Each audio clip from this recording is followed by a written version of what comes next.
Ano ka?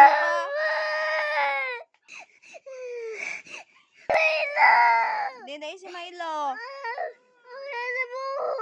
Naabot na. Naabot. Sa diin naabot.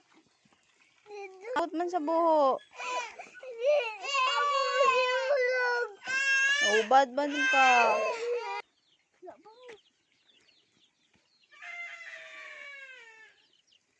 Ngay, magihulog sa buho si Milo. Jesus, Ginoo daw namatayan.